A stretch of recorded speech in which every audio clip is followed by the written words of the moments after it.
The Duke of Ravencourt had never considered himself a cruel man. Cruelty required intention, passion, some form of emotional investment, and Lord Sebastian Thornfield possessed none of these towards his wife. What he offered instead was something far more devastating, absolute impenetrable indifference wrapped in flawless courtesy. At 34, Sebastian commanded respect throughout Yorkshire and beyond, his vast holdings stretching across 3 counties, his investments in railways and shipping making him one of the wealthiest peers in England. Men sought his counsel in Parliament. Mothers paraded their daughters before him at every conceivable gathering before his marriage. His very presence could alter the atmosphere of a room. Yet none of this power, this influence, had prepared him for the peculiar discomfort of actually sharing his life with another person. He had wed Lady Marianne Ashworth 4 years ago, in a transaction as clean and emotionless as any business arrangement he had ever concluded. She was the daughter of an earl, impeccably bred, educated at the finest schools, possessed of a dowry that was respectable rather than remarkable. The marriage had been universally approved, 2 ancient families united, fortunes consolidated, bloodlines preserved. That Marianne had eyes like warm amber, and a voice that carried the slightest musical lilt when she read aloud, had been irrelevant details he had noted and promptly dismissed. Their wedding night had been a study in obligation fulfilled. Sebastian had performed his duty with the same mechanical efficiency he applied to estate management, then retreated to his own chambers, establishing a pattern that would define their marriage. Separate rooms, separate lives, connected only by the thinnest threads of social necessity. Marianne had arrived at Thornfield Hall, the principal seat of the Ravencourt Duchy, a sprawling Elizabethan manor in the North Riding, with what Sebastian dimly recognized as optimism. She had rearranged flowers in the morning room, asked the housekeeper about his favorite dishes, attempted to engage him in conversation over dinners that stretched into excruciating silence. For perhaps 6 months, she had persisted in these small invasions of his carefully constructed solitude. He had responded to each gesture with impeccable politeness and absolute emotional vacancy. When she asked about his day, he provided facts devoid of feeling. When she suggested they walk the gardens together, he invented pressing correspondence. When she appeared in his study with tea and tentative smiles, he thanked her with the same tone he used for the servants and returned immediately to his ledgers. The Ton had noticed, naturally. Society thrived on such observations. At balls and dinners, hostesses seated them together with pointed determination, creating opportunities for a warmth that never materialized. Sebastian would offer his arm, dance when protocol demanded it, and maintain throughout a facade of marital contentment, so practiced that only those watching closely might see the way his wife's smile never quite reached her eyes, or how she had learned to stop reaching for his hand. Lord Ashworth, Marianne's father, had spoken to him once, 2 years into the marriage, after a particularly awkward dinner party where Marianne had excused herself early, citing a headache that fooled no one. "She is my daughter, Ravencourt," the Earl had said quietly, cornering Sebastian in the library. "My only daughter. I gave her to you in good faith." "And she wants for nothing," Sebastian had replied, his voice carrying that infuriating calm that he wielded like armor. "She has every comfort, every luxury. Her position is beyond reproach. Everything except a husband who acknowledges her existence beyond the requirements of propriety." Sebastian had met the older man's gaze without flinching. "I have fulfilled every obligation of our agreement. The marriage contract specified estates, settlements, and heirs. It made no mention of sentiment." Lord Ashworth had looked at him with something between pity and disgust. "You are making her disappear, Thornfield. Slowly, quietly, but just as surely as if you had locked her in a tower." The words had struck something deep that Sebastian had no intention of examining. He had offered more brandy, changed the subject to railway investments, and considered the matter closed. What Sebastian did not acknowledge, even to himself, was that his coldness was not natural but constructed. There had been warmth in him once before tragedy had taught him that feeling deeply meant hurting deeply. His mother had died when he was 12, wasting away from a fever, while his father fell apart so completely that the duchy had nearly collapsed. Sebastian had watched his father, a man he had considered invincible, become a ghost, wandering the halls speaking to shadows, forgetting to eat, eventually drinking himself to death within 3 years of his wife's burial. The lesson had been carved into Sebastian's soul with brutal clarity. Love made you weak, vulnerable, half alive. Better to feel nothing than to risk that devastation. So he had built walls, high and thick, and retreated behind them so thoroughly that he had almost convinced himself the walls were his natural state rather than his prison. Marianne had long since stopped trying to scale those walls. By the 4th year of their marriage, she had learned the choreography of their shared life. Appear at breakfast, exchange pleasantries of stunning banality, occupy separate spheres throughout the day, reunite for dinner with conversation that never ventured beyond weather and household minutiae, retire to separate chambers. She had become a ghost in her own home, moving through rooms like morning mist, present but insubstantial. She had also grown beautiful in a way Sebastian refused to notice. The girl who had arrived at Thornfield Hall had matured into a woman of quiet dignity, her initial brightness refined into something deeper, more mysterious. She wore her loneliness like a cloak, elegant and concealing. The servants adored her. She was unfailingly kind, remembered their children's names, inquired after illnesses with genuine concern. The tenants spoke of her warmth when she visited their cottages. Everyone, it seemed, was permitted to see her humanity, except her husband. The morning everything changed began like any other. October had settled over Yorkshire with its particular brand of grey melancholy, morning mist clinging to the moorlands, the first frost silvering the gardens. Sebastian had risen at 6, as always, dealt with correspondence, reviewed accounts, and appeared at breakfast precisely at 8. Marianne was already there, as she always was, dressed in a morning gown of deep green that he did not allow himself to notice complemented her colouring. She was reading a letter, her expression unreadable. "Good morning," he said, the words automatic. "Good morning, Your Grace," she replied, just as automatic. They had not used Christian names in private for over 2 years. He served himself from the sideboard, kippers, toast, marmalade, and seated himself at the opposite end of the table, a distance of some 12 feet that might as well have been 12 miles. The silence stretched, comfortable for him, suffocating for anyone with the capacity to feel its weight. "I shall be riding out to inspect the northern farms today," he announced, because some conversation was required. "The harvest reports have been concerning."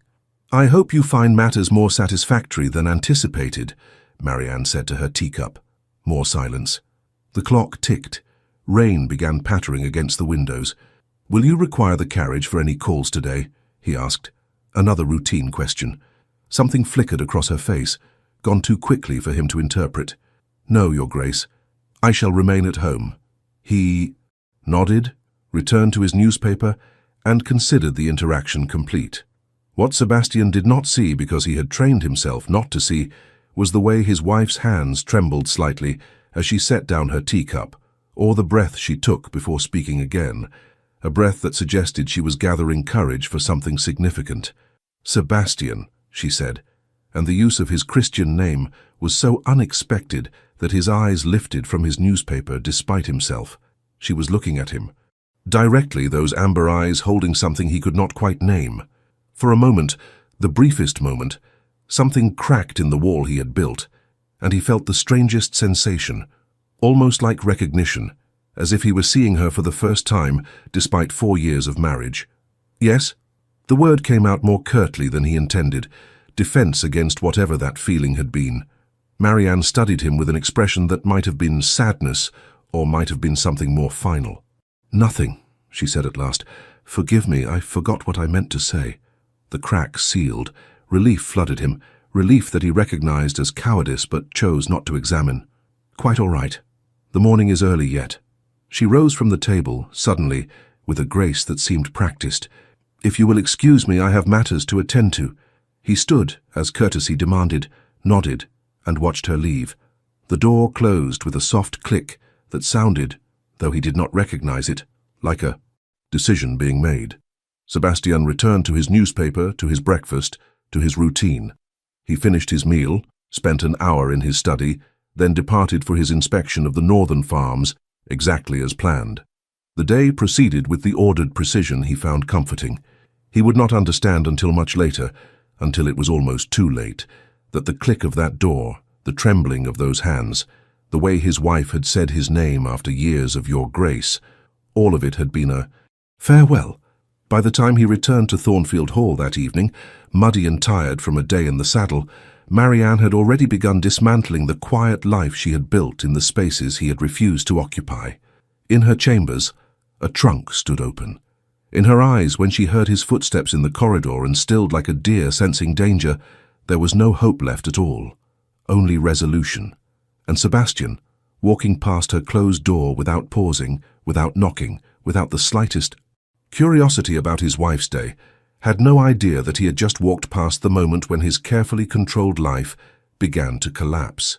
Sebastian Thornfield had not always been carved from ice. There had been a time, brief and distant now, when he had been different, a boy who laughed easily, who ran through Thornfield's corridors with reckless energy, who believed that the world was fundamentally safe and that the people you loved would always remain. His mother, Lady Eleanor Thornfield, had been the warmth at the center of his childhood. She had been unconventional for a duchess. She painted, composed music, read him poetry unsuitable for children about gods and heroes and tragic love.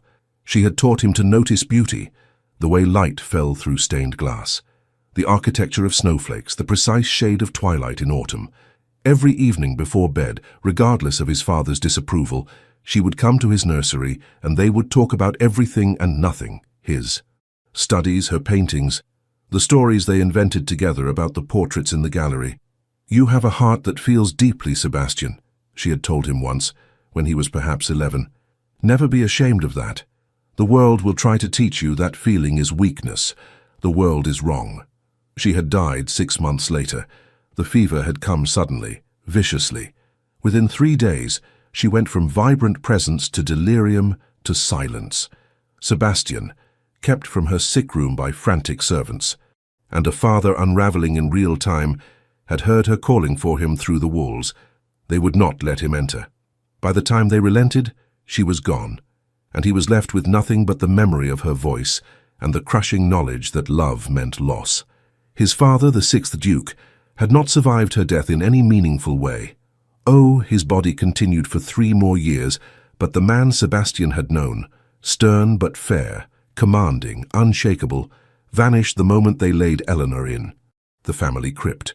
What remained was a husk that drank, that wept in empty rooms, that sometimes called Sebastian by his mother's name. The duchy's affairs fell into chaos. Servants whispered, creditors circled. Sebastian, at 12, then 13, then 14, watched his father destroy himself with grief. The final night when Sebastian was 15, his father had summoned him to the library. The older man was drunk, as he always was by then, his eyes red-rimmed and distant. "You think me weak," his father had said, not accusingly but as a statement of fact. "No, father." Sebastian had learned by then to say the expected thing. "You should." His father had poured another brandy with shaking hands. "I am weak. Your mother unmade me. She was my heart, and when she died she took it with her. Do you understand what I'm telling you, boy?" Sebastian had understood perfectly, though he wished he had not. "Love nothing that you cannot bear to lose," his father had continued, the words slurring but the meaning crystal clear. "Or better yet, love nothing at all. We Thornfields feel too deeply. It is our curse. Better to be stone than to be me." 3 weeks later, his father was found dead in his chambers, the brandy bottle empty beside him. The physicians called it heart failure. Sebastian called it the inevitable conclusion of caring too much. At 15, Sebastian had inherited a dukedom in disarray and a lesson burned into his very bones. Attachment led to destruction. So he had rebuilt Thornfield's fortunes by rebuilding himself into something that could not be hurt because it could not feel. He had studied his accounts instead of poetry, had dismissed his mother's paintings to storage, had learned to conduct every interaction as a transaction, to meet every situation with the emotional involvement of a marble bust. By the time he reached manhood, the transformation was complete.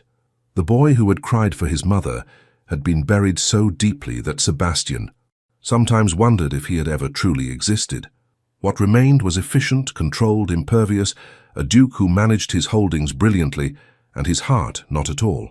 Marriage had been inevitable, an obligation of his position. He had approached the selection of a wife with the same methodology he applied to purchasing livestock: bloodline, temperament, suitability to purpose. Marianne Ashworth had met every criterion. That she was beautiful had been irrelevant. That she possessed intelligence, humor, warmth, these were qualities he had noted and immediately categorized as immaterial to the arrangement. The wedding had been everything it should be, and Sebastian had felt nothing beyond a vague satisfaction at having fulfilled another duty. Their wedding night had been mechanical. He had never learned nor wished to learn the art of intimacy, only its basic mechanics. He had completed what was required and retreated immediately to his own chambers, already calculating the minimum frequency necessary to produce an heir while maximizing his solitude. What he had not anticipated was Marianne's persistence. She had not accepted the terms of their arrangement as meekly as he had assumed she would. For months she had tried to reach him, and for months he had deflected every attempt with the skill of long practice.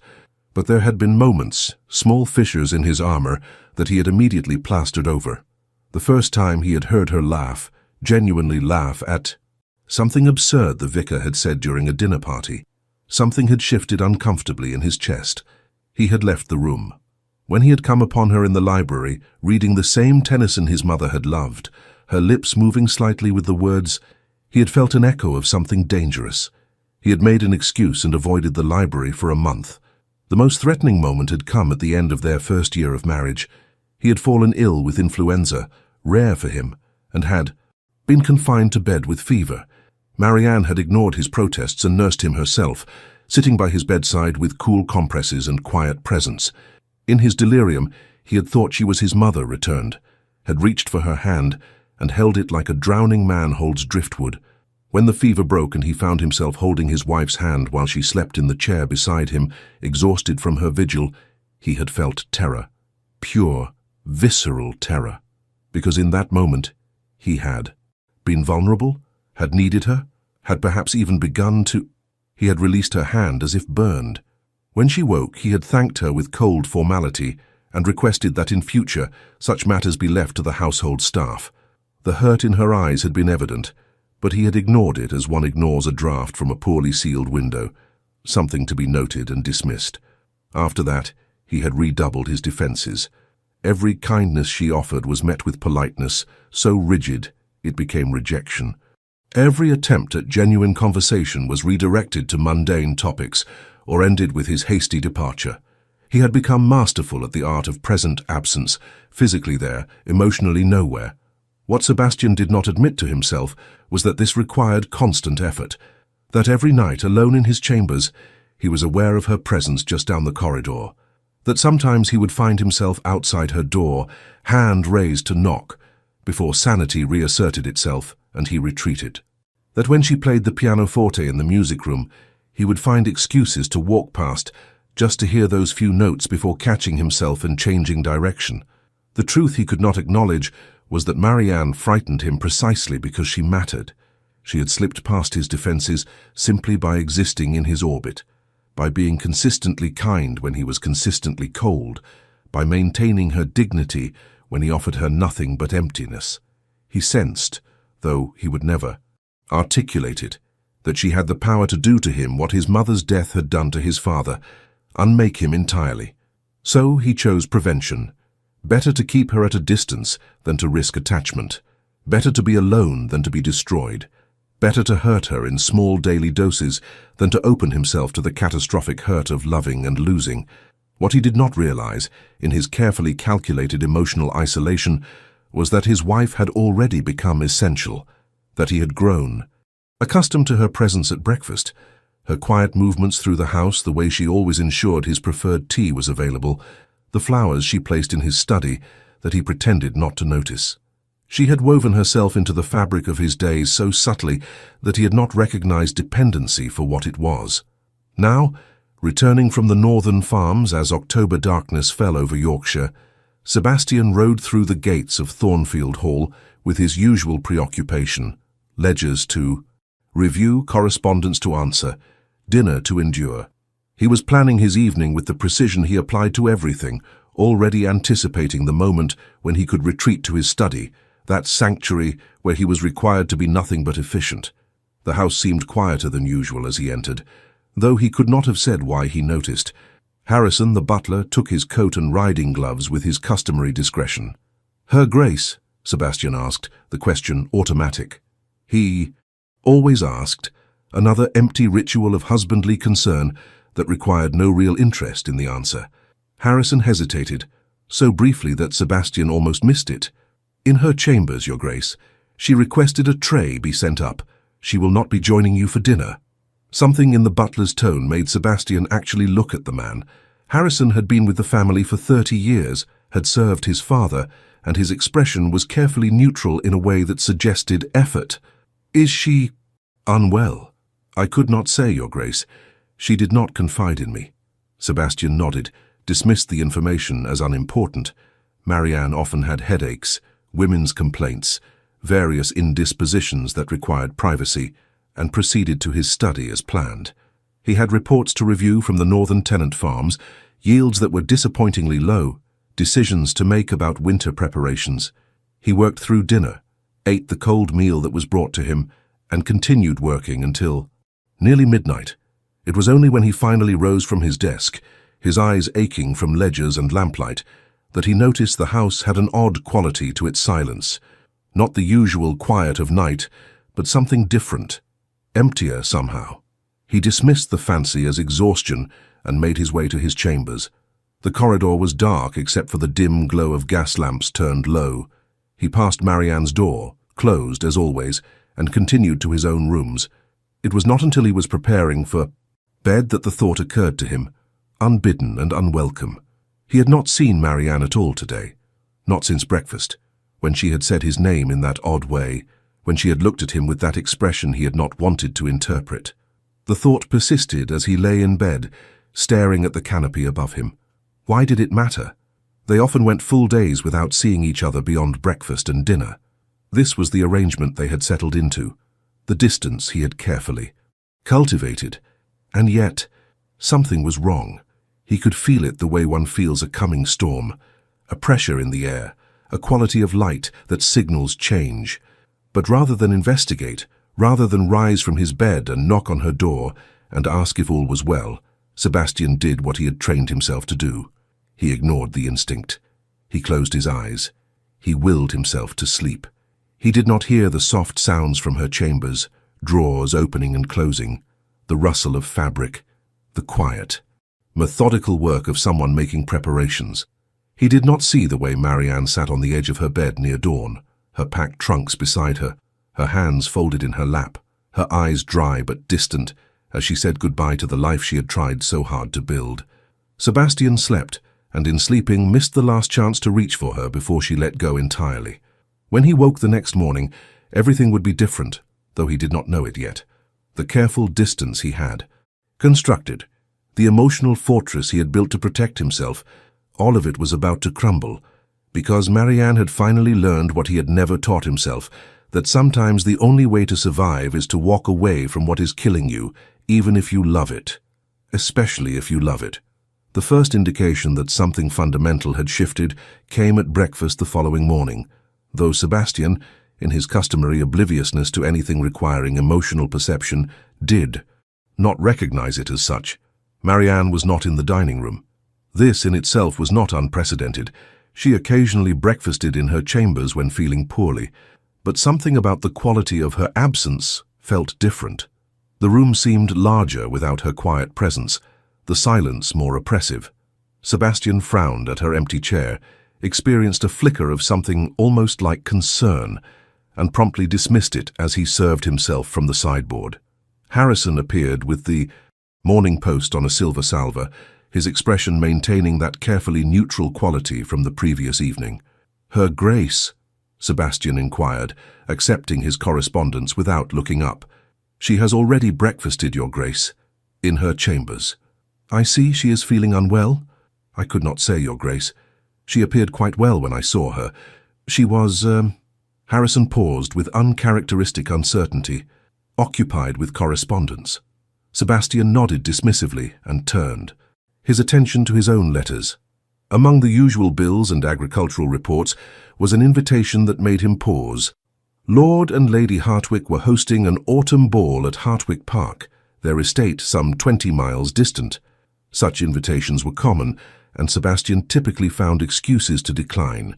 Balls required extensive social interaction, dancing, conversation with people he neither knew nor cared to know. But this invitation was for Saturday next, and Lady Hartwick had added a personal note. "Do bring the Duchess, Your Grace.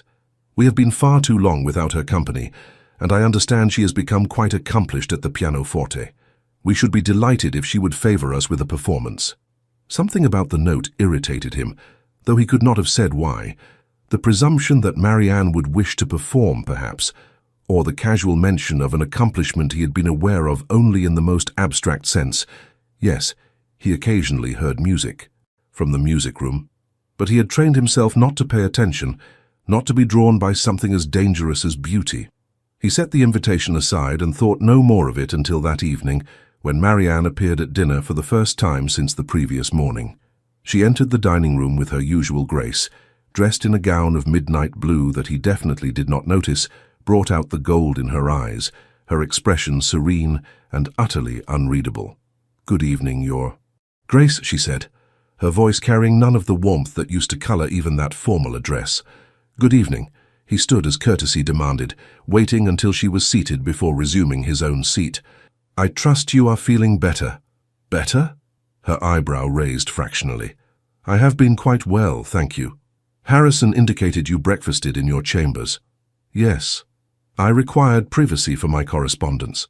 She accepted soup from a footman with a slight smile that was not directed at Sebastian. "I hope my absence did not inconvenience you." There was something in her tone, not quite sarcasm, not quite indifference, but something new and faintly unsettling. Sebastian studied her across the expanse of table, seeing perhaps for the first time in months, years, the woman who sat opposite him. When had she become so contained, so self-possessed? The girl who had arrived at Thornfield Hall 4 years ago with anxious hope in her eyes had been replaced by someone harder to read, someone who looked at him as one might look at a stranger, whose presence required acknowledgement but not interest. "Not at all," he said finally. "I merely wished to ensure you were well." How considerate! The words were perfectly appropriate. The tone was not. They ate in silence for several minutes, the scrape of silver against china seeming louder than usual. Sebastian found himself unusually aware of the distance between them, the 12 feet of polished mahogany that might as well have been a continent. When had she stopped trying to bridge that distance? He could not pinpoint the moment, realized with dim discomfort that he had not noticed the transition from her active attempts at connection to this cool, courteous indifference. "I received an invitation today," he said, surprising himself by breaking the silence. "Lord and Lady Hartwick. An autumn ball Saturday next." Marianne's hands stilled for the briefest moment before resuming their task of cutting pheasant. "How? Lovely for you. For us, we are both invited." "Are we?" She looked up then, her eyes meeting his directly in a way that made him oddly uncomfortable. "And do you intend to accept?" "I had not decided. I typically find such gatherings tedious." "Then by all means decline." She returned her attention to her plate. "I am certain the Hartwicks will understand. Lady Hartwick specifically requested your presence. She mentioned your skill at the pianoforte." Now Marianne did smile, but it was a strange smile, edged with something he could not interpret. "Did she? How thoughtful of her to remember what my own husband does not know." The words landed like a slap, all the more effective for being delivered with perfect composure. Sebastian felt heat rising to his face, embarrassment, anger, something else he refused to examine. "I am aware that you play," he said stiffly. "Are you?" She tilted her head slightly, studying him with what might have been curiosity, or might have been pity. "Tell me, Your Grace, what do I play? What composers do I prefer?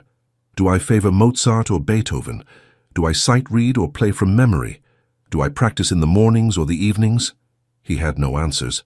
The realization sat heavily in his chest, unwelcome and undeniable. He heard music from the music room, yes, but he had never listened, never allowed himself to be curious about the person creating those sounds. "I thought not," Marianne said softly when his silence stretched too long. "But please do not trouble yourself. It is precisely as things have always been." She rose from the table abruptly, her meal barely touched. Sebastian stood automatically, trained by years of protocol. "If you will excuse me, Your Grace, I find I am not as hungry as I thought. I believe I shall retire early." "Marianne?" Her Christian name felt strange on his tongue after so many months of formal address. She paused at the door, her back to him. "Yes?" He had nothing to say, no explanation that would not require acknowledging the past 4 years of calculated neglect, no apology that would not mean admitting fault, admitting feeling, admitting that her words had struck something he had thought safely buried. "Never mind. Sleep well." She left without another word, and Sebastian stood alone in the dining room, feeling for the first time in years something uncomfortably close to shame. Against his better judgment, against every instinct that told him to decline and retreat further into his comfortable isolation, Sebastian accepted the Hartwick's invitation. He told himself it was merely duty. They were neighbors. Refusing would be rude. His absence would be noted. He did not examine why it suddenly mattered to him that Marianne had been specifically requested, or why the thought of her playing for an audience that would appreciate her talent when he had not bothered to stir something dark in his chest. The week leading to the ball passed in a strange new tension. Marianne had become a ghost in truth now, present at meals but offering nothing beyond polite responses to direct questions. She no longer initiated conversation, no longer tried to fill the silences with observations about the weather or the gardens or the tenants. She simply existed in his proximity, serene and distant as a portrait. Sebastian found this more disturbing than he cared to admit. The old Marianne, with her gentle persistence and barely concealed hurt, had been uncomfortable but familiar. This new version, this woman who looked through him rather than at him, who moved through Thornfield Hall with the detachment of a guest preparing to depart, unnerved him in ways he could not articulate. He caught himself, more than once, manufacturing reasons to be in rooms she occupied. He would need a book from the library precisely when she was reading there. He would remember urgent business in the morning room when she was writing letters. Each time she would look up, acknowledge him with perfect courtesy, and return to her occupation without the slightest indication that his presence mattered to her in any way. It was maddening. And Sebastian, who prided himself on never being mad about anything, found his famous control beginning to fray. Saturday arrived with the crisp clarity of late October, the moorlands painted in burgundy and gold, the sky impossibly blue. They departed for Hartwick Park in the ducal carriage at 5 o'clock, Sebastian in his formal evening attire. Marianne, in a gown of deep garnet silk that he absolutely did not notice, made her skin glow like porcelain, and her eyes seem larger, more luminous. The journey of 20 miles might as well have been 20 miles of Arctic silence. Marianne sat opposite him, her gaze fixed on the passing landscape, her hands folded serenely in her lap. Sebastian attempted several times to initiate conversation, comments about the weather, the state of the roads, the likelihood of rain, and received responses so brief and disinterested that he eventually subsided into his own silence, scowling at nothing in particular. Hartwick Park blazed with light as they approached, every window illuminated, carriages lined up along the curved drive, the sounds of music and laughter spilling into the autumn evening. Lord Hartwick, a jovial man in his 50s, with the complexion of someone who spent more time hunting than in ballrooms, greeted them warmly at the entrance. "Raven Court, delighted you could attend. We had quite despaired of ever seeing you at our gatherings." He turned to Marianne with considerably more enthusiasm. "And your Grace, Lady Hartwick has spoken of nothing but your promised performance all week. She has positioned the pianoforte in the music room specifically to ensure optimal acoustics." Marianne smiled and Sebastian experienced a shock of recognition. It was genuine, warm, nothing like the polite masks she wore for him. "You are too kind, Lord Hartwick. I hope I shall not disappoint." "Impossible. I understand from Lady Ashworth that you are extraordinarily accomplished. Your mother writes to Lady Hartwick regularly, you know, and speaks of your talent with great pride." Something flickered across Marianne's face, pleasure at the mention of her mother, perhaps, or pain at the reminder of family who noticed and valued her when her husband did not. Sebastian felt that uncomfortable heat again, that sensation he refused to name as guilt.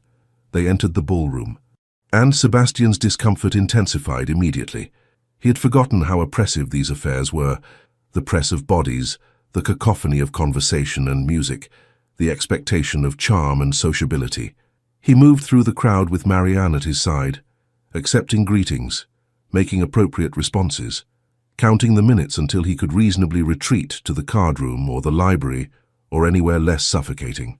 But something prevented his usual escape. Perhaps it was the way men's eyes followed Marianne as they moved through the room. Perhaps it was the realization that she was, objectively, the most beautiful woman present, and that beauty had been wasted on him, existed in his house like a painting he never looked at. Perhaps it was simply that he had become aware of her in a way he had successfully avoided for 4 years, and now he could not stop noticing. Lord Pemberton approached, a widower in his late 30s, wealthy and well-regarded, with the easy confidence of a man accustomed to female attention. "Your Grace," he addressed Sebastian with appropriate respect, before turning immediately to Marianne. "And Your Grace. How splendid to see you. It has been far too long since London, has it not?" "Lord Pemberton." Marianne's smile was warm, her tone pleased. "Indeed, I believe it was the Westmorelands' dinner party in the spring." "Just so. You were seated beside me, and we had that fascinating discussion about the lake poets. I have since read that volume. Of Wordsworth you recommended, The Prelude. Quite extraordinary."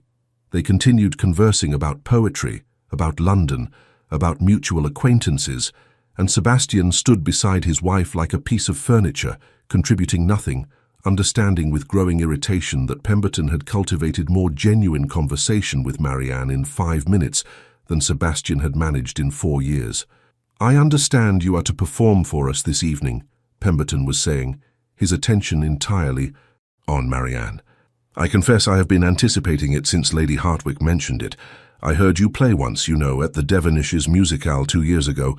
Chopin, if memory serves. It was—" He paused, searching for the right word. "Transcendent." Marianne's cheeks colored with pleasure, and Sebastian felt something new and deeply unpleasant coil in his stomach. He had never made her blush like that, had never known what music she played at London musicales, had never attended such events with her, had never cared enough to be present for moments that brought that light to her eyes. "You are too generous, Lord Pemberton," Marianne said softly. "Not at all. I confess I have hoped for another opportunity to hear you play." Pemberton's voice carried an undertone that Sebastian, even in his emotional obtuseness, recognized as something more than polite interest. "Perhaps when you return to London for the season?" "Perhaps," Marianne said, non-committal, her eyes flicking. Briefly to Sebastian before returning to Pemberton. The arrival of Lady Hartwick provided an excuse to extract Marianne from Pemberton's company, though Sebastian was not certain why he felt relief at the separation. Lady Hartwick swept Marianne away with talk of the evening's program, and Sebastian was left alone with Pemberton, who smiled with infuriating pleasantness. "You are a fortunate man, Ravencourt," Pemberton said, watching Marianne's retreating figure. "The Duchess is remarkable. Intelligent, accomplished, gracious. One wonders—" He trailed off deliberately. "Wonders what?" Sebastian's voice was colder than he intended. Pemberton met his eyes with an expression of studied innocence that did not quite mask the calculation beneath. "Only why we see so little of her in society. Such qualities should not be kept hidden, should they? One might almost think you wished to keep her to yourself." The implication hung in the air between them, polite on the surface, barbed underneath.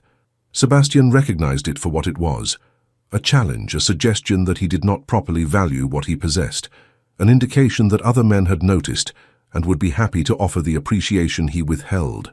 "The Duchess prefers the country," Sebastian said flatly. "Does she?" Pemberton's tone suggested polite skepticism. "How curious. In London she always seemed to enjoy society greatly, but perhaps things are different in Yorkshire." He moved away before Sebastian could respond, leaving him standing alone with a champagne glass he did not remember accepting, and a feeling in his chest that he finally, reluctantly, recognized for what it was: jealousy. The realization appalled him. He had no right to jealousy. He had given Marianne nothing, no attention, no affection, no reason to believe her husband cared whether she existed or vanished. If Pemberton saw what he had been blind to, if Pemberton valued what he had ignored, that was merely logic asserting itself. One did not hold on to something and simultaneously refuse to acknowledge possessing it. And yet, the evening progressed toward Marianne's performance, and Sebastian found himself unable to settle, unable to lose himself in cards or business conversation as he usually did at such events. He remained in the ballroom, positioned where he could observe his wife without being obvious about it, watching as she moved through the social rituals he had never bothered to share with her. She was radiant, was the word that came unwillingly to mind. In her element in ways she never was at Thornfield Hall, laughing genuinely at something Lady Westmore said, engaged in animated discussion with a cluster of women near the windows, accepting compliments with gracious modesty. This was the woman he had married and then systematically ignored. This was what he had been missing while he buried himself in ledgers and agricultural reports. The thought brought no satisfaction, only a gnawing discomfort that grew stronger as the evening wore on.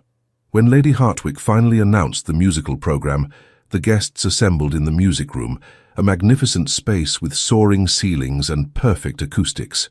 The pianoforte had been positioned to command the room, and Marianne moved toward it with visible composure that Sebastian suspected concealed nervousness. She seated herself, arranged her skirts, and placed her hands on the keys with the confidence of extensive practice. For a moment, she sat, perfectly still, her eyes closed, gathering herself.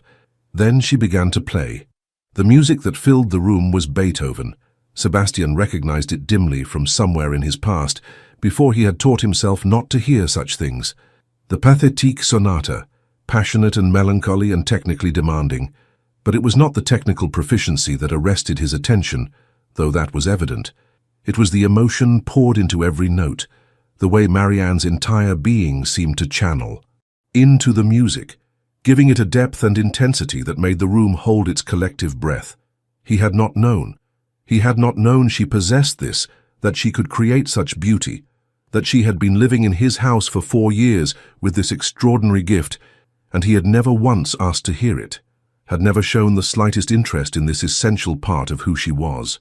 The shame that had been building all evening crystallized into something acute and painful. He watched his wife's hands move across the keys, watched her face in profile as she played, lost in the music in a way she was never lost in his presence, giving to this room full of near strangers what she had long since stopped trying to give to him, her truest self. When the final notes faded, the silence lasted a heartbeat before applause erupted, genuine and enthusiastic. Marianne rose, curtsied, accepted the acclaim with flushed cheeks and shining eyes, and Sebastian, standing at the back of the room, understood with terrible clarity that he had committed a crime beyond mere neglect. He had taken something precious and acted as if it were worthless. He had driven away warmth with coldness, genuine feeling with calculated indifference. And Lord Pemberton, moving immediately to Marianne's side as she stepped away from the pianoforte, offering his arm, his compliments, his complete and obvious attention, Pemberton knew her value, knew it, and made no attempt to hide his regard. Sebastian watched them together, watched the way Pemberton leaned close to say something that made Marianne laugh, and the jealousy he had been denying blazed into something stronger. He wanted to cross the room, separate them, claim his wife through proximity, if not affection, but he remained frozen, trapped by years of self-imposed distance, unable to bridge in an instant the chasm he had spent 4 years excavating. The evening continued around him, but Sebastian saw none of it. He saw only Marianne with Pemberton, Marianne surrounded by admirers who appreciated what he had scorned, Marianne existing in a world he had never bothered to enter, but which welcomed her gladly in his absence. The ride home was another exercise in Arctic silence, but this time the silence originated from Sebastian rather than Marianne.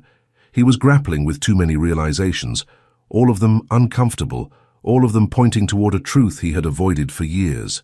His wife had slipped through his fingers, not through any action of hers, but through his determined refusal to hold on. When they arrived at Thornfield Hall, Marianne murmured a quiet good night and disappeared up the stairs with obvious relief. Sebastian retreated to his study, poured himself a brandy he did not want, and sat in darkness while the hours crept toward dawn. Somewhere in the house, his wife was removing the garnet gown, unpinning her hair, preparing for bed. And for the first time in their marriage, Sebastian desperately wished he had. The right to be there, to tell her how extraordinary she had been, to apologize for 4 years of blindness. But he had forfeited that right through systematic neglect. And now, sitting alone with his jealousy and his shame and his too-late recognition, he understood that he had perhaps forfeited it irrevocably. The worst part was knowing he had no one to blame but himself. The morning after the Hartwick ball dawned grey and cold, frost silvering the Yorkshire moors, the kind of November morning that made even Thornfield Hall's massive fireplaces seem inadequate. Sebastian had not slept.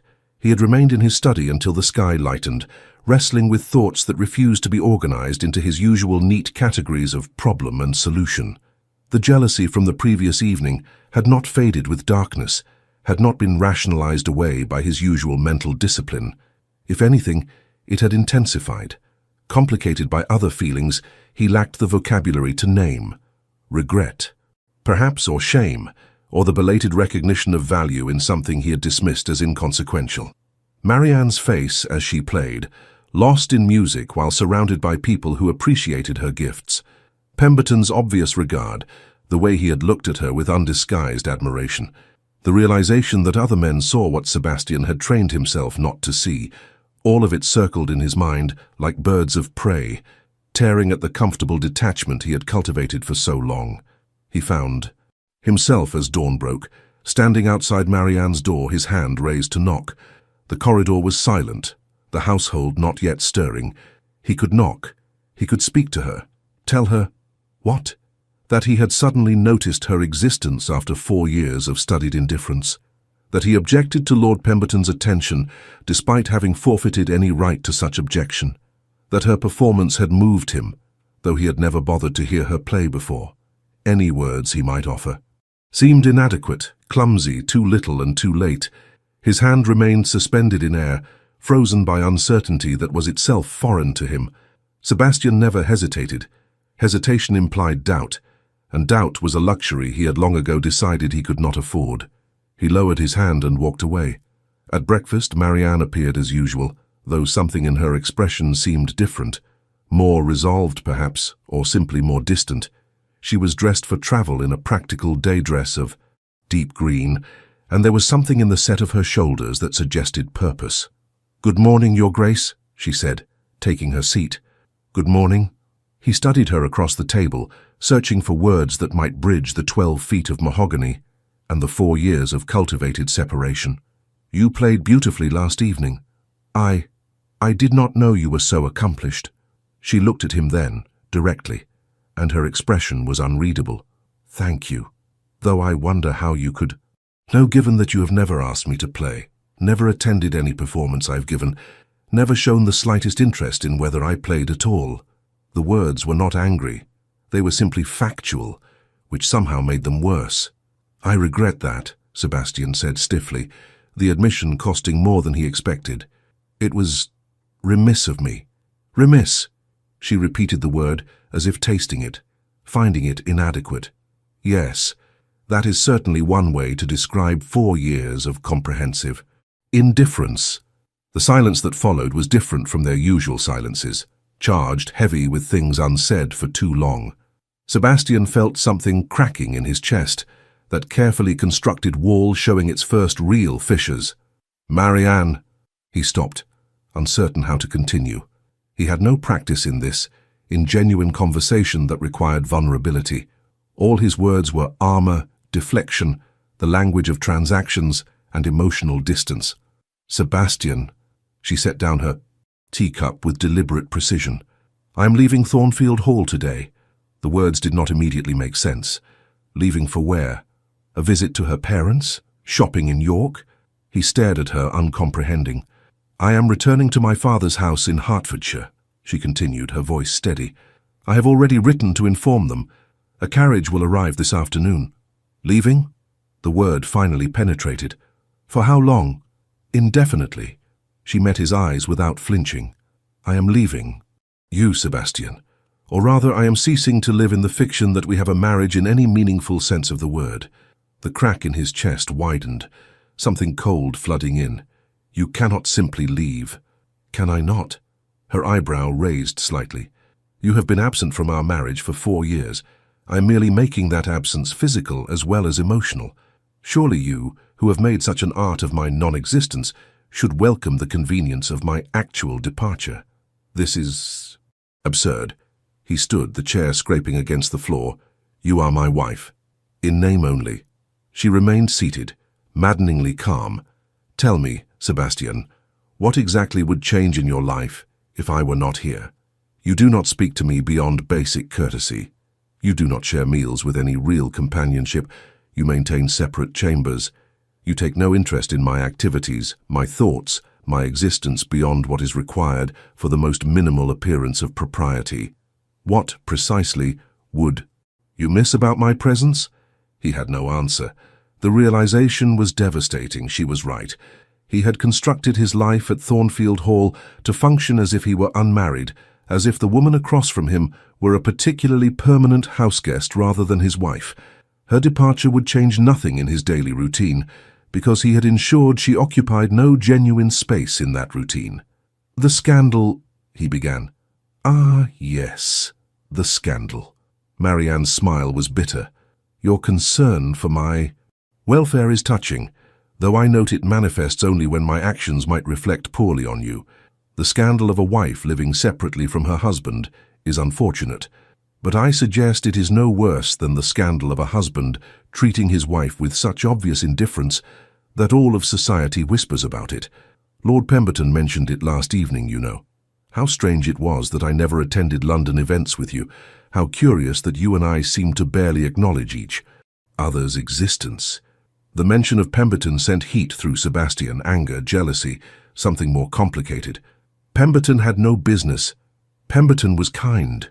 Her voice sharpened. He was kind, Sebastian. He spoke to me as if I were a person, rather than an obligation. He asked about my interests and listened to my answers. He complimented my playing because he had actually bothered to listen to it. These are not remarkable acts of devotion. They are the basic courtesies that any person might extend to another. And yet they felt extraordinary because you have never, not once in 4 years, offered me even that much. Sebastian gripped the back of his chair, his knuckles white. The truth of her words was undeniable, but accepting them meant accepting his own culpability, acknowledging the systematic cruelty of his indifference. I provided for you, he said, the words sounding weak even to his own ears. You have wanted for nothing, except a husband. Marianne stood now, gathering her composure around her like armor. Except companionship, conversation, the basic human warmth that even servants in this house receive from each other. I have wanted for nothing material, Sebastian. I have wanted for everything that matters. You knew the terms of our arrangement. He was grasping now, desperate, though he could not have said what he was desperate for. This was not a love match. We both understood. I understood nothing. Her voice finally broke, just slightly, showing the emotion beneath the calm. I was 19 years old. I believed that marriage meant partnership, that even without romantic love, we might build something resembling friendship. I believed that you were merely reserved, that given time, you might warm to me. I tried, Sebastian. For over a year I tried everything I could think of to reach you, and you responded to every attempt with such consistent coldness that I finally understood. You did not want a wife. You wanted a title holder, someone to manage your household and eventually provide heirs while requiring nothing from you emotionally. That is not... But he could not finish the sentence because it was not untrue. I have been dying here. The words were quiet but absolute.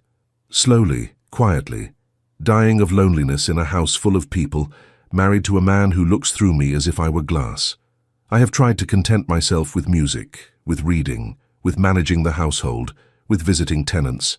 But contentment is not the same as living, Sebastian, and I cannot do this anymore. I will not. She moved toward the door and panic seized him. Actual panic, an emotion he had not felt since childhood, since his mother's fever, since his father's disintegration. The thought of Marianne leaving, of Thornfield Hall without her presence, of his life continuing in the empty pattern he had established, but now revealed as the lonely horror it had always been, it was suddenly unbearable. "Marianne, wait." He rounded the table, reaching for her arm. "Please, let us discuss this rationally." She stopped but did not turn. "There is nothing rational to discuss. I am not negotiating.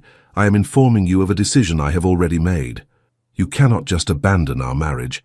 His hand on her arm tightened, not painfully but desperately. Now she did turn, and her eyes were bright with unshed tears that she refused to let fall. "I am not abandoning it, Sebastian. You abandoned it 4 years ago.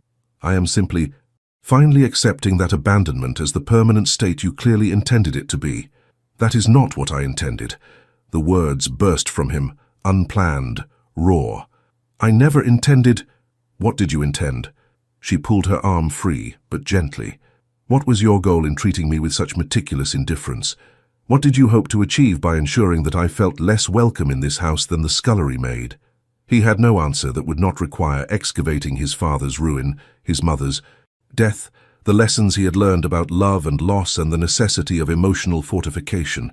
He had no answer that would not mean revealing the fear that had governed his life since he was 15 years old.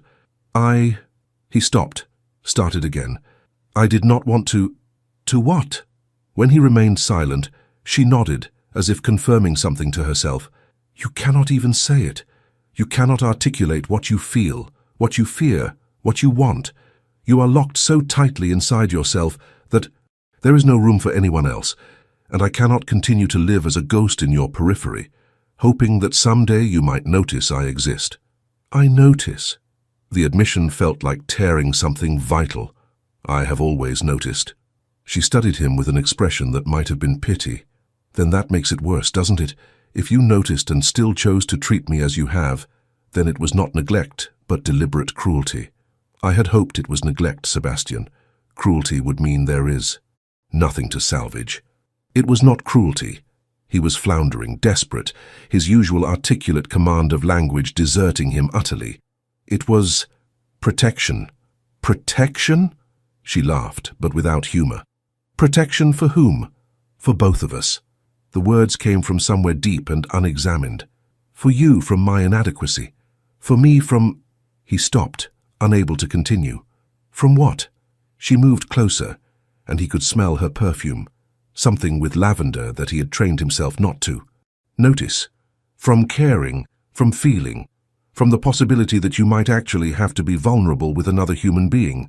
The accuracy of her analysis was devastating. He stood before her, the Duke of Ravencourt, master of vast holdings and considerable fortune, reduced to silence by his wife's clear-eyed assessment of his cowardice. "I watched my father destroy himself loving my mother," he said finally, the confession dragged from some locked chamber. "I watched him become nothing.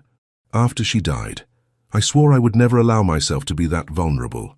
Understanding flickered across Marianne's face, but it did not soften her resolve. "So you chose to feel nothing instead, and in protecting yourself you destroyed us both.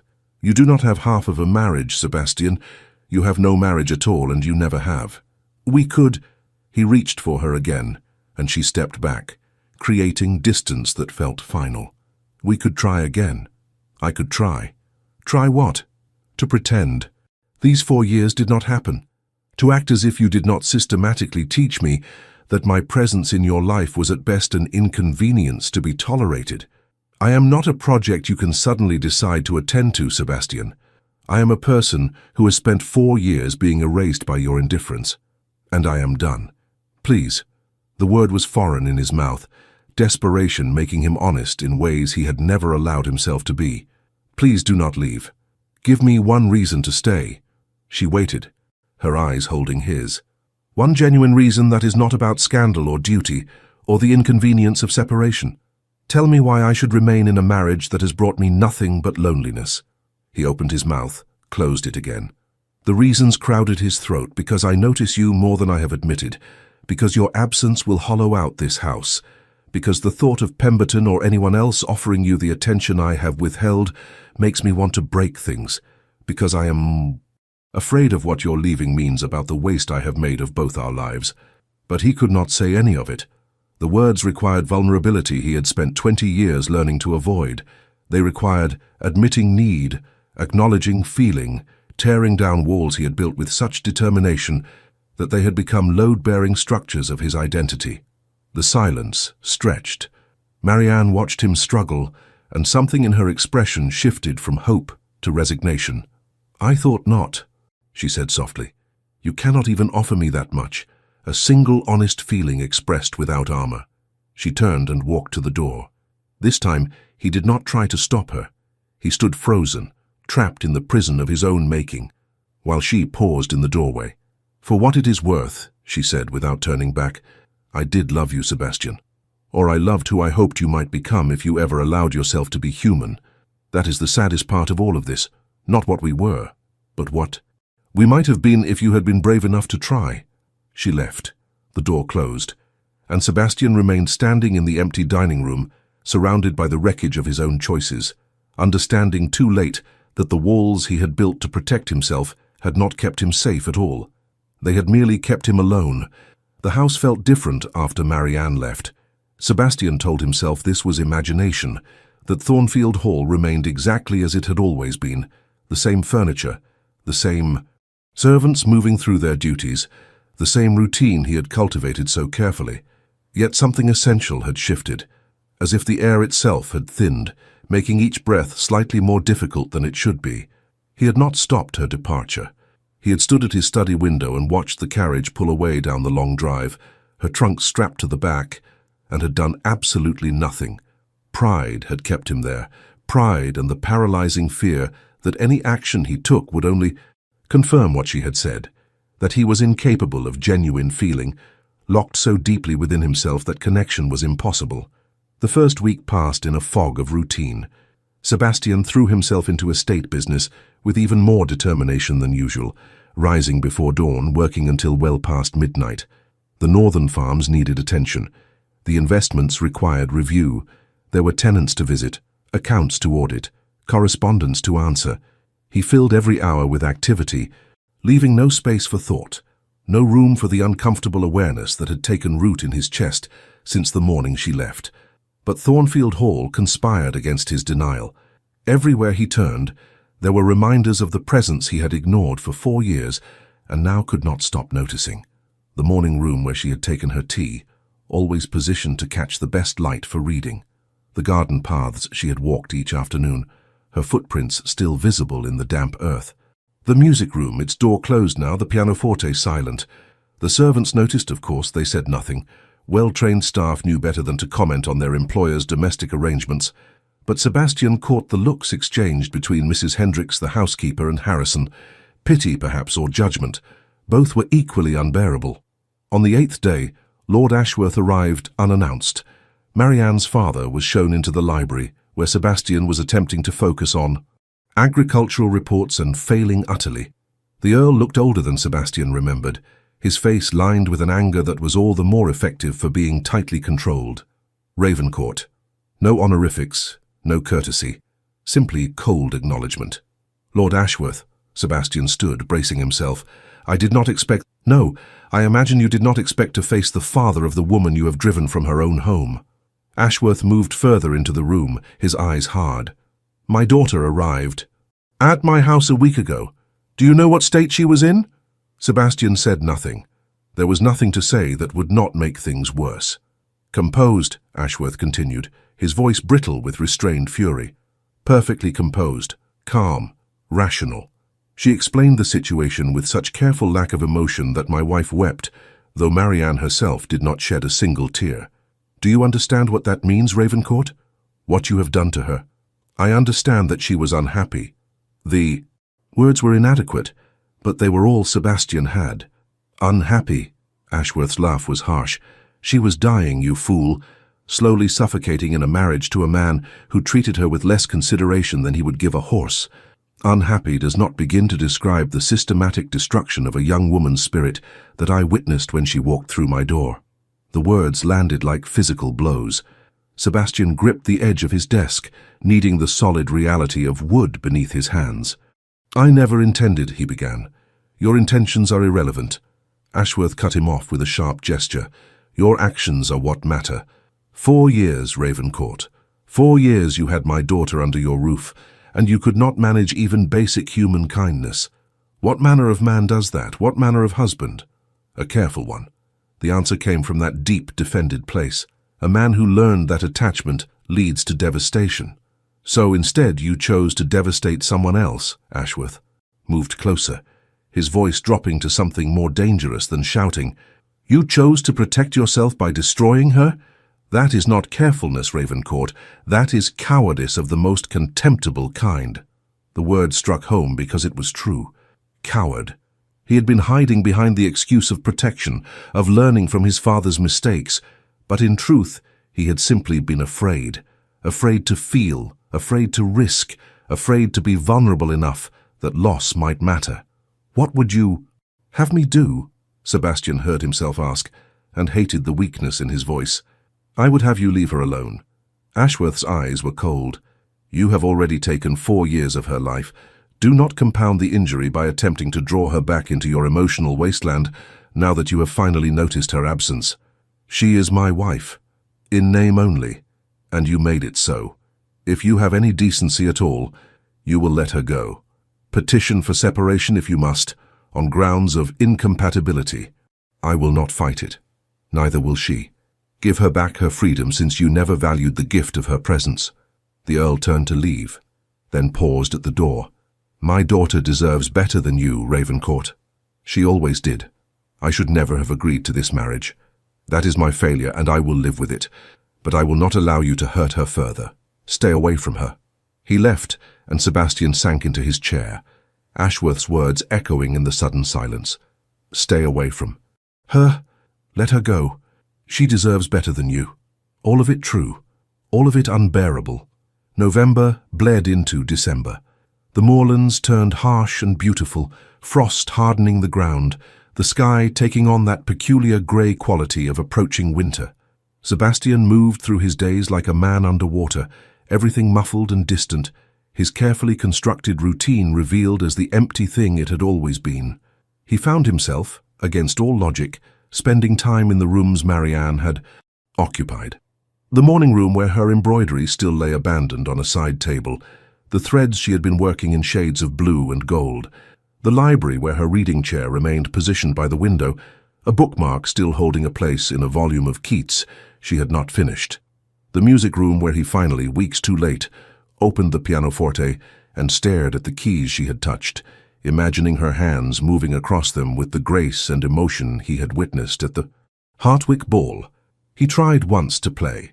His fingers were clumsy, unpracticed, producing discordant sounds that made him close the instrument quickly, ashamed. She had possessed this gift, this ability to create beauty, and he had never once asked her to share it with him. The realization of what he had wasted grew heavier with each passing day.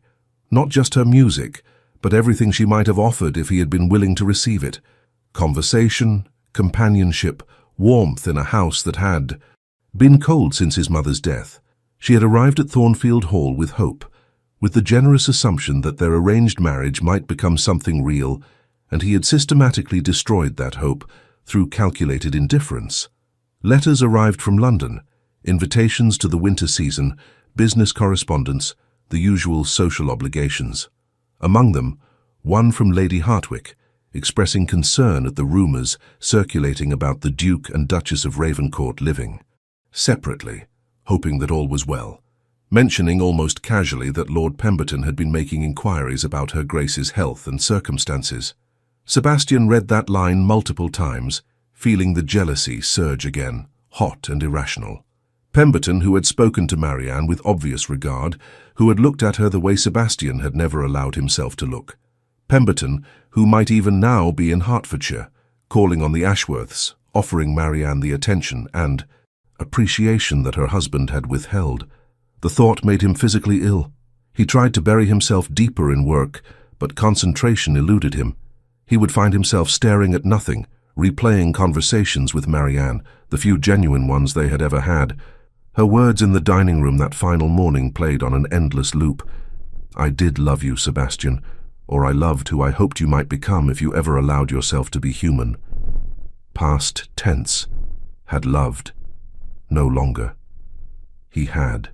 Killed whatever she had felt through systematic neglect, and now he was left with the ashes of something he had never properly valued when it was alive.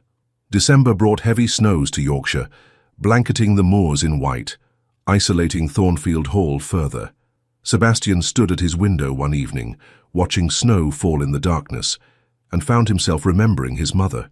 Not the fever and the death, but before, the way she had looked at his father with such love, such complete devotion. The way his father had returned that love with an openness that had seemed, to Sebastian's adult understanding, recklessly vulnerable.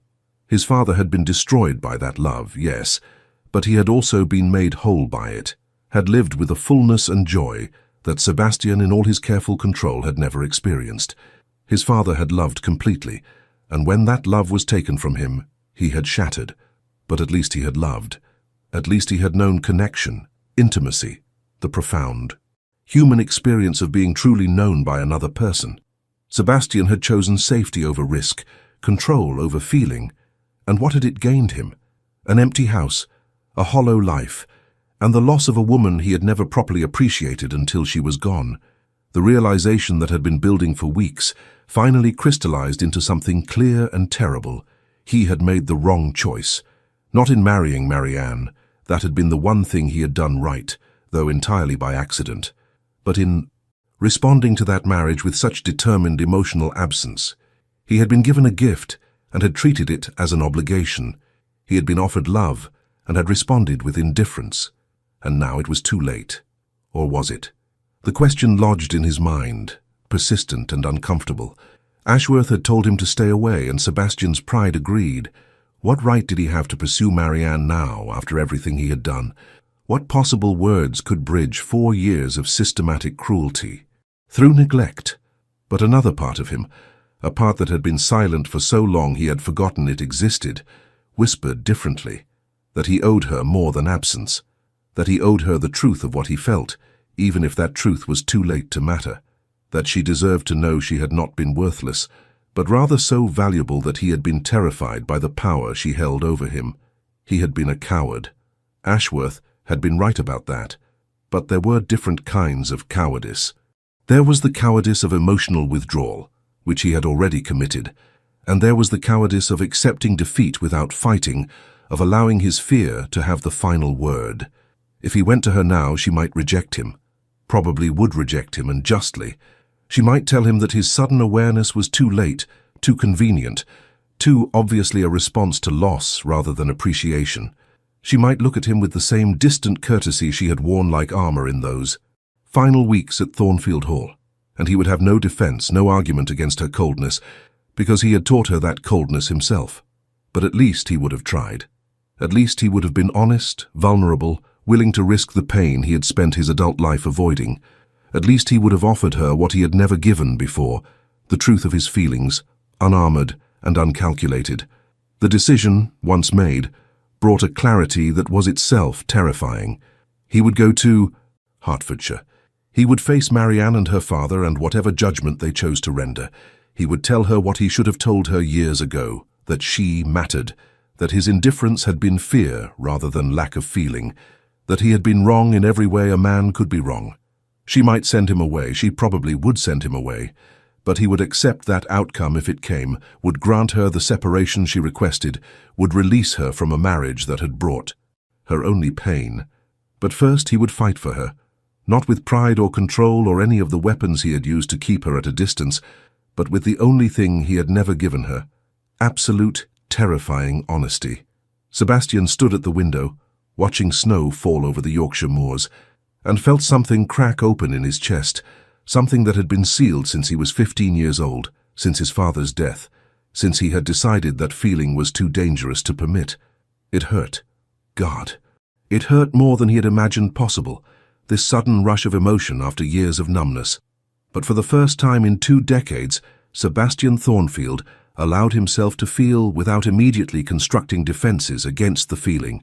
He felt the loss of his mother, never properly mourned. He felt the waste of his father's final years. He felt the 4 years he had stolen from Marianne through his cowardice. He felt the loneliness of the life he had constructed so carefully, revealed, now as a prison rather than a fortress. And beneath all of it, tentative but growing stronger, he felt something that might have been hope. Not hope that Marianne would forgive him. He had no right to expect forgiveness. But hope that he might finally become the man she had once believed he could be, if only he allowed himself to be human.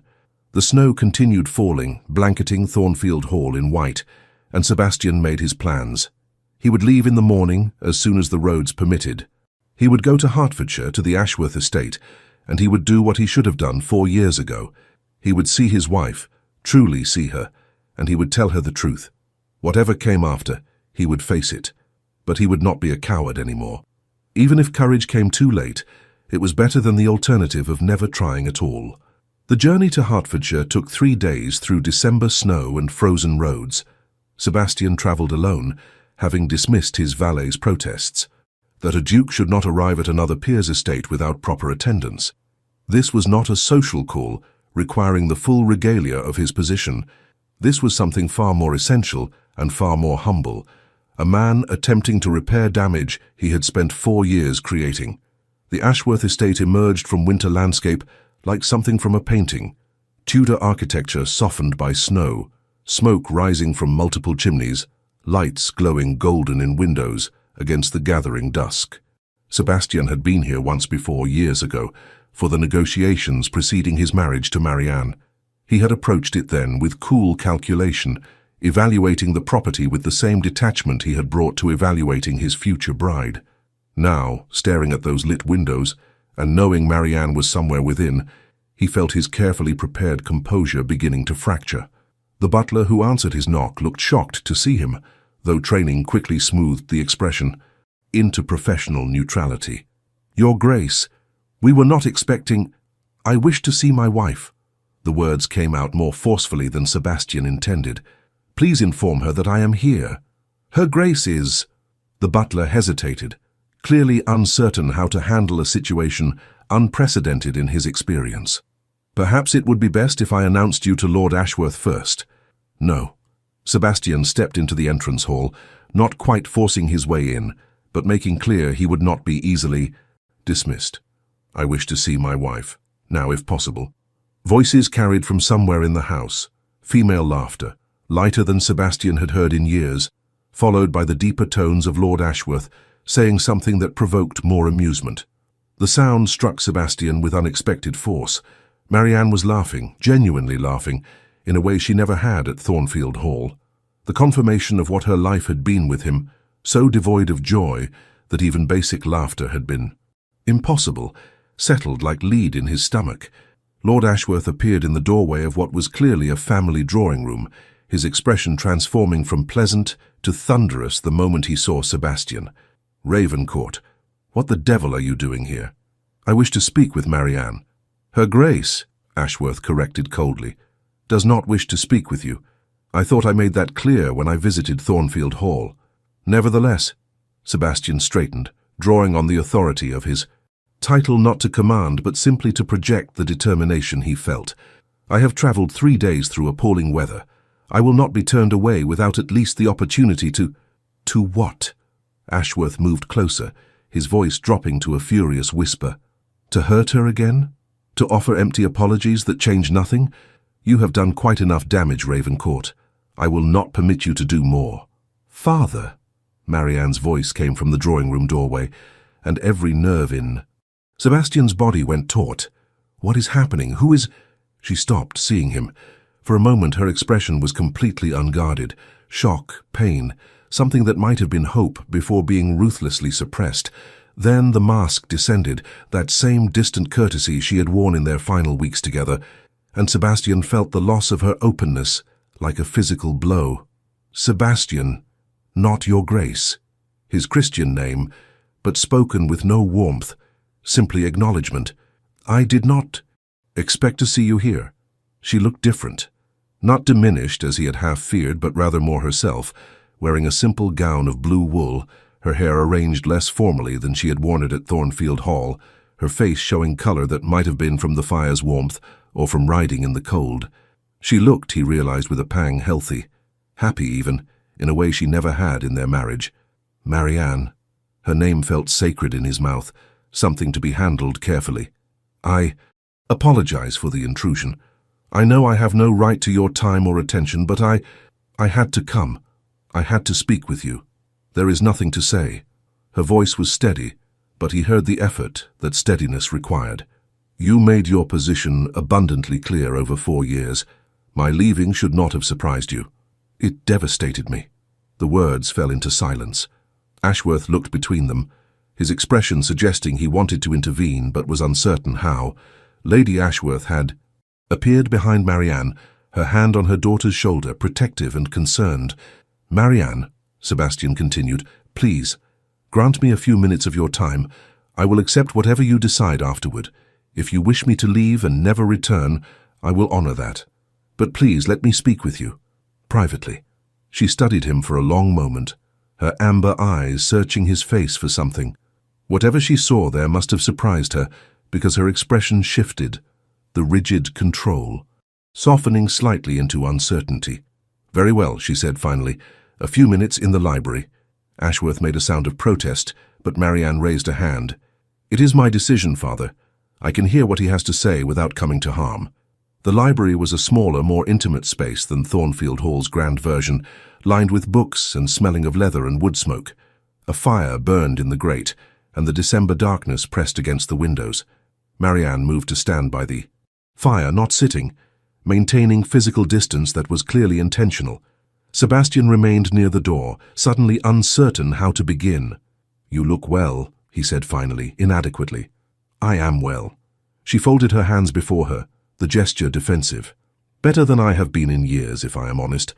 There is something restorative about being in a house where people actually speak to me, where my existence is not treated as an inconvenience to be managed. The barb landed as intended. Sebastian absorbed it without flinching. I deserve that. I deserve far worse than that. Why are you here, Sebastian? She sounded tired now, the distance in her voice edged with something sadder. What could you possibly have to say that would matter at this point? The truth. He took a step forward, then stopped himself, respecting her space. I came to tell you the truth. I should have told you 4 years ago. The truth I have been too much of a coward to acknowledge even to myself until you left. And what truth is that? Her tone suggested she expected more excuses, more deflection. That I was terrified of you, from the moment we married. The confession came raw and unpolished. Terrified of what you represented, what you made me feel, what power you held without even knowing you held it. Marianne's expression shifted, surprise cracking through the careful neutrality. Terrified of me? Sebastian, I was 19 years old and completely powerless in our marriage. What possible threat could I have posed? The threat of mattering. He forced himself to hold her gaze, to not retreat into the comfortable armor of emotional distance. My mother died when I was 12. My father loved her so completely that her death destroyed him. He spent 3 years drinking himself to death because he could not bear to live without her. I watched him disintegrate, Marianne. I watched love turn a strong man into a shell. And so you decided never to love anyone. Her voice was soft now, understanding beginning to dawn. You decided that feeling nothing was safer than risking that kind of loss. Yes. The admission cost him, but he continued. I built walls so high that nothing could touch me. I told myself it was wisdom, learning from my father's mistakes, but it was cowardice, pure, contemptible cowardice. Then why marry at all? She moved slightly closer, drawn despite herself. If you were so determined to feel nothing, why not remain unmarried? Duty, obligation, the need for an heir. He gestured helplessly. I thought I could maintain the same emotional distance in marriage that I maintained in every other aspect of my life. I thought I could have a wife the way one has a competent steward, present but not significant, necessary but not important. That is horrifying. But there was no anger in her words, only sad acknowledgement. It is. He took another step forward, needing her to understand. And it would have worked. Perianne, if you had been different, if you had been cold or calculating or interested only in the material benefits of being a duchess, I could have maintained my distance with someone like that. But I was not like that. No, his voice broke slightly. You were kind. You were patient. You tried so hard to reach me, and every attempt terrified me because I felt myself responding. I felt the walls cracking. And rather than allow that, rather than risk caring about you, I reinforced the walls. I made myself colder, more distant, more determinedly indifferent. Marianne was staring at him now with an expression he could not fully read. Confusion, hurt, anger, but also something that might have been recognition. You are saying that you ignored me, treated me with such comprehensive indifference because you were afraid of caring too much? I am saying that I am a coward who destroyed the best thing that ever happened to him because I was too afraid to acknowledge that it was valuable. The words came faster now, desperate. I am saying that every time you smiled at me, I felt something crack inside. Every time you tried to speak with me, I wanted to respond with honesty and warmth and every human impulse I had buried. So I did not respond at all because not responding felt safer than risking attachment. Sebastian, she pressed her fingers to her temples, clearly struggling to process this. Do you understand how that sounds? You are telling me that you hurt me, systematically for 4 years, not because you did not care, but because you cared too much. I am telling you that I was wrong. He moved closer still, close enough to see the firelight reflected in her eyes. Profoundly, inexcusably wrong. My father's tragedy was not that he loved too deeply. It was that he lost what he loved. The love itself was the only good thing in his life. And I, in my determination not to be destroyed by loss, never allowed myself to have anything worth losing. Until I left. Her voice was barely a whisper. Until you left, he confirmed. And then I understood too late that I had not protected myself from loss at all. I had merely delayed it. Because I lost you, Marianne. Not to death or illness or any of the things I feared, but to my own stubborn refusal to be vulnerable enough to keep you.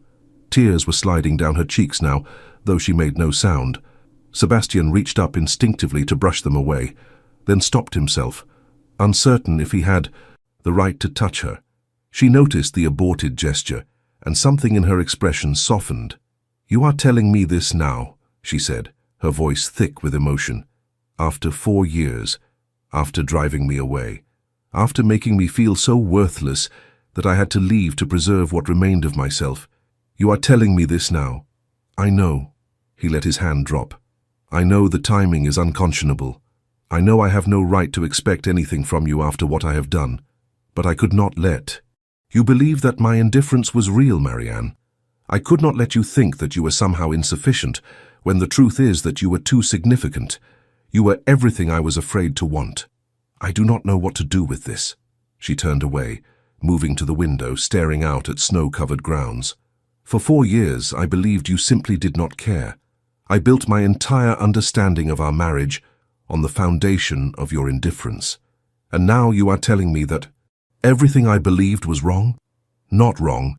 He moved to stand behind her, not touching, but close enough to feel her warmth. I was indifferent in action, even if not in feeling. The result was the same.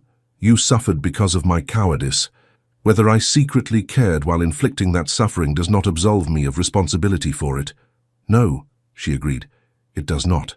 They stood in silence, the fire crackling behind them, winter darkness beyond the window.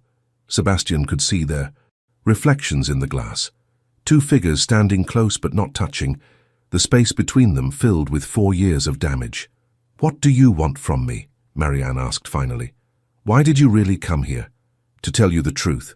To apologize in a way I never did at Thornfield Hall, and he hesitated, then pushed forward, to ask if there is any possibility, however small, that you might be willing to try again. She turned, and her expression was complicated. Pain and anger, but also longing, hope, fighting with self-protection. Try again? Sebastian, you destroyed my trust. You taught me that I could not rely on you for even basic human warmth. How am I supposed to simply forget that? You are not. He met her eyes directly. I do not expect you to forget, or to trust me immediately, or to grant me forgiveness I have not earned. but I am asking for the opportunity to prove that I can change, that I can be the husband I should have been from the beginning. People do not change, she said, but without conviction. Then I will be the first. He reached for her hand carefully, giving her time to pull away if she wished. She did not. Her fingers were cold, and he enclosed them gently in his own warmth. I cannot undo the past 4 years. I cannot give you back the time I wasted, the hurt I inflicted, but I can offer you honesty going forward.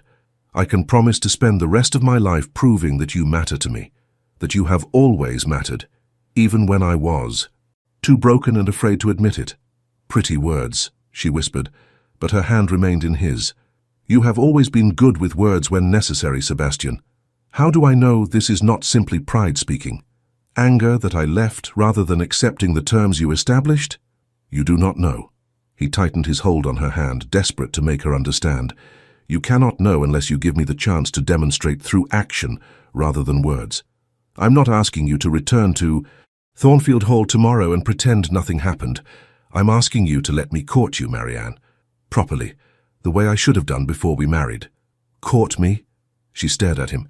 We have been married for 4 years, and I have never courted you. I have never asked about your interests, your dreams, what you think about when you play music, or read poetry, or walk in gardens. I have never tried to know you, Marianne. Let me learn. Let me prove that I can be attentive, present, genuinely interested in who you are, rather than terrified by what you represent. And if I allow this, she said slowly, and you revert to your old patterns, if you hurt me again, then you will leave again, and I will deserve it. He raised her hand to his lips, pressing a kiss to her fingers that was reverent rather than passionate. But I do not believe I will revert, because living without you these past weeks has been worse than any pain I was trying to avoid. The loneliness I feared if I loved and lost cannot compare to the loneliness of never having truly loved at all. Marianne stood very still, her hand in his, tears still sliding slowly down her cheeks. The fire had burned low, and the room was filled with shadows and the blue light of snow reflecting through windows. When she spoke, her voice was barely audible. I did love you, Sebastian. I loved you even when you gave me no reason to, even when it hurt, even when I knew I should stop. And when I left, I thought I had finally killed that feeling.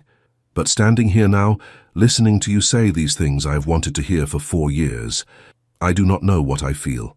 Then let me help you feel again. He brought his other hand up to cup her face gently, his thumb brushing away tears.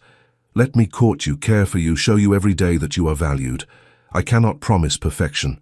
I am still learning how to be vulnerable, how to express feeling instead of burying it. But I promise to try. Every day, I will try. I do not know if I can survive being hurt by you again, she whispered. The first time nearly destroyed me. Then I will not hurt you again. He leaned his forehead against hers, the intimacy of the gesture more profound than any physical passion. I swear to you, Marianne, I will spend every day proving that you can trust me, that you can rely on me, that you matter more than my fear, more than my pride, more than any of the defenses I have built. Show me. She pulled back, slightly to look into his eyes. Do not just tell me, Sebastian. Show me. Here now.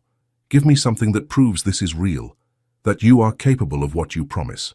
He understood what she was asking, not pretty words or grand gestures, but genuine vulnerability, the thing he had withheld from her throughout their marriage, the thing that terrified him more than anything else.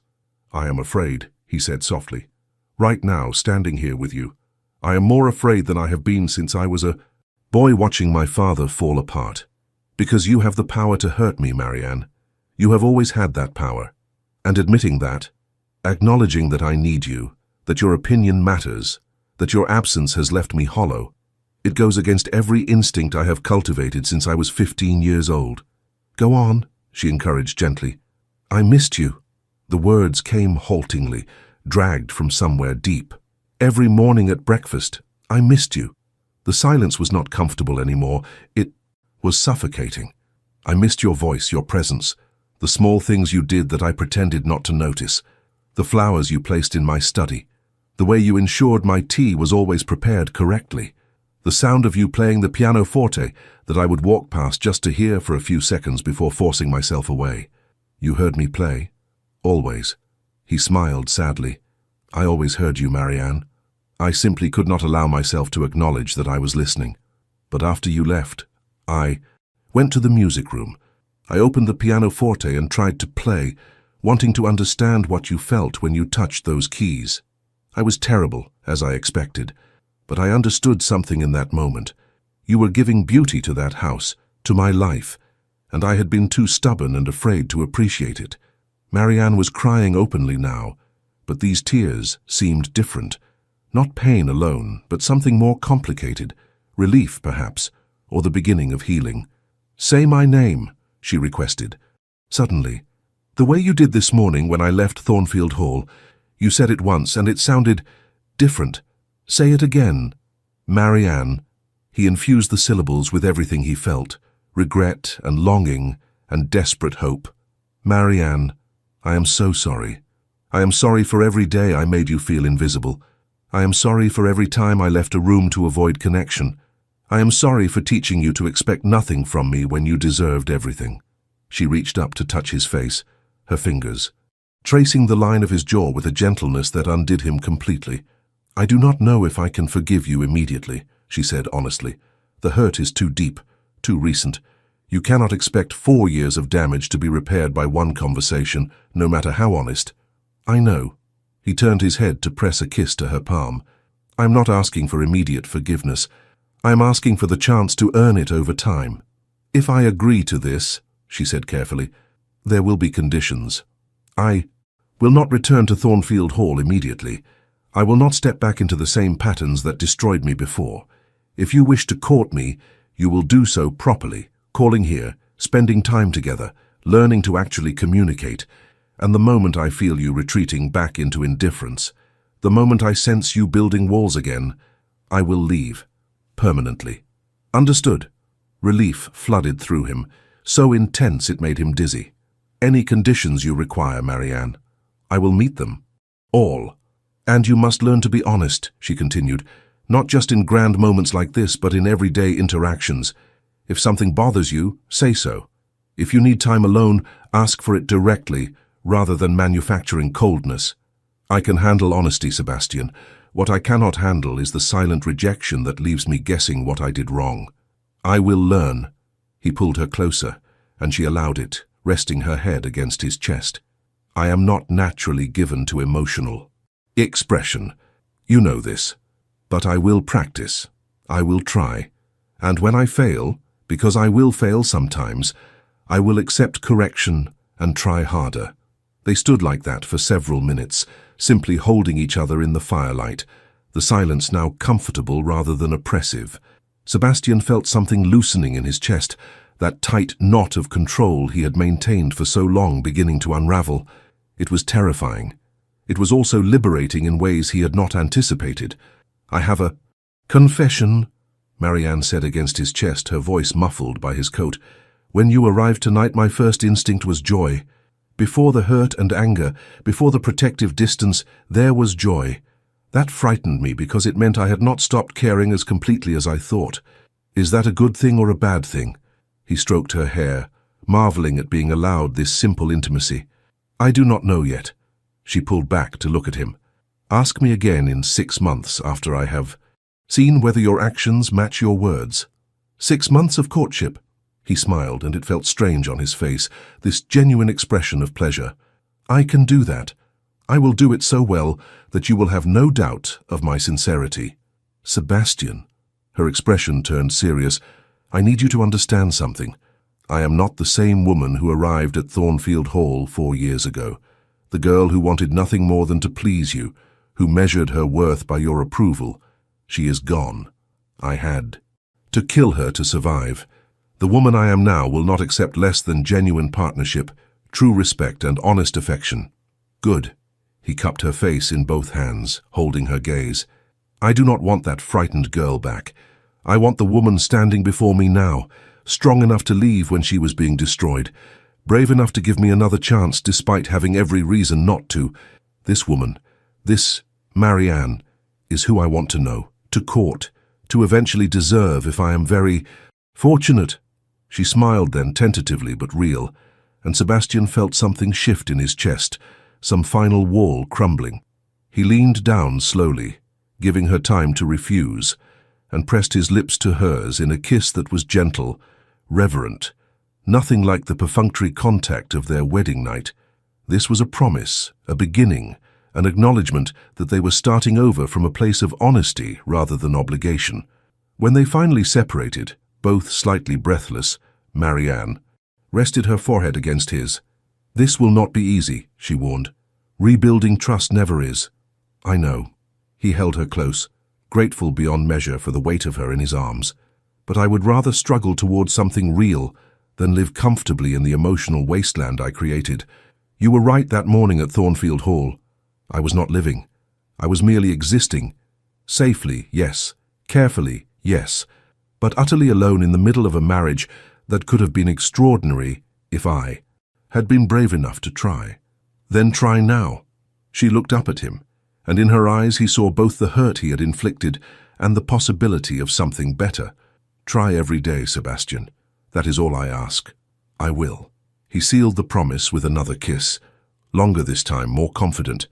"I swear to you, Marianne, every day for the rest of our lives, I will try to be worthy of the gift you are giving me." The library door opened, and Lord Ashworth stood in the entrance, his expression caught between hope and deep suspicion. "Marianne, is everything, are you—" "I am well, Father." She stepped back from Sebastian's embrace, but kept hold of his hand, a gesture of unity that made Sebastian's throat tight. "His Grace and I have been speaking. We have reached an understanding." "An understanding?" Ashworth looked between them, clearly uncertain how to interpret his daughter's tear-stained face and obvious emotional turbulence. "What sort of understanding?" "The Duke will be staying in Hertfordshire for a time," Marianne said, her voice gaining strength. "He has proposed a proper courtship with my consent and under your roof. I have agreed to consider reconciliation, provided certain conditions are met." "Marianne, you cannot be serious." Ashworth moved into the room, his concern evident. "After everything he has done, he has been honest with me, Father." She squeezed Sebastian's hand. "More honest than he has ever been. I am not naive. I know that words are easy, and actions are what matter. But I also know that I will regret it if I do not at least allow him the chance to prove he has changed." Ashworth studied them both for a long moment, then sighed heavily. "Very well. If this is truly your choice, I will support it. But understand, Ravencourt," he turned his stern gaze on Sebastian, "you are here on sufferance. One wrong move, one hint of the behavior that drove my daughter away, and I will personally ensure you never set foot in this house again." "Understood." Sebastian met the older man's eyes without flinching. "I appreciate your allowing me this opportunity. I will not waste it." "See that you do not." Ashworth moved to embrace his daughter, kissing her forehead. "I only want your happiness, my dear. If this man can provide it, then I will welcome him. But if he hurts you again, he will not, Father." Marianne said it with more confidence than Sebastian thought he deserved, and he felt the weight of that trust settle over him like a mantle. After Ashworth departed, Marianne and Sebastian remained in the library a while longer, simply talking. Not about anything profound. She told him about her weeks at her parents' estate, the books she had been reading, her plans to visit London in the spring. He shared details about Thornfield Hall, the estate matters that required attention, the way the staff had reacted to her absence with obvious concern. It was, Sebastian realized, the first genuine conversation they had ever had. No walls, no deflection, just two people learning to communicate honestly. It was harder than he had anticipated. Years of emotional guardedness made openness feel dangerous, exposed. But each time he felt himself retreating into formality, he would look at Marianne's face and remember what his distance had cost them both, and he would push through the discomfort to offer genuine response. By the time they finally parted for the evening, Sebastian felt exhausted in a way that had nothing to do with physical exertion. Emotional honesty, he was discovering, required far more energy than he had imagined. But as he lay in the guest chambers that night, listening to the house settle around him, he also felt something he had not experienced in years: contentment. Not happiness yet. That would require time, proof, the rebuilding of what he had torn down. but contentment in knowing that he had finally chosen courage over cowardice, vulnerability over safety, the risk of loving over the certainty of loneliness. Somewhere in the house, Marianne was also lying awake, processing the evening's revelations. Sebastian hoped she was not regretting her decision, hoped his honesty had not come too late. But even if it had, even if she ultimately decided she could not forgive him, he would always be grateful for this, that he had finally told her the truth, had finally allowed himself to be seen without armor. Whatever came next, he would face it as he should have faced their marriage from the beginning, with an open heart and the willingness to be hurt if that was the price of genuine connection. Outside, snow continued falling over Hertfordshire, blanketing the world in white, covering old tracks and making space for new paths to be forged. And inside Ashworth House, two people who had been strangers in marriage were taking the first tentative steps toward becoming partners in truth. It was a beginning, not a resolution or a happily ever after, because those would need to be earned through time and consistent action, but it was a genuine beginning, built on honesty rather than obligation, on conscious choice rather than arrangement. And for Sebastian Thornfield, Duke of Ravencourt, who had spent 20 years believing that beginnings were merely preludes to inevitable loss, this fragile new start felt like the most valuable thing he had ever possessed, because it was real. And because Marianne, against all odds and despite every reason not to, had decided to give them, the chance to discover what their marriage might become if he finally had the courage to fight for it.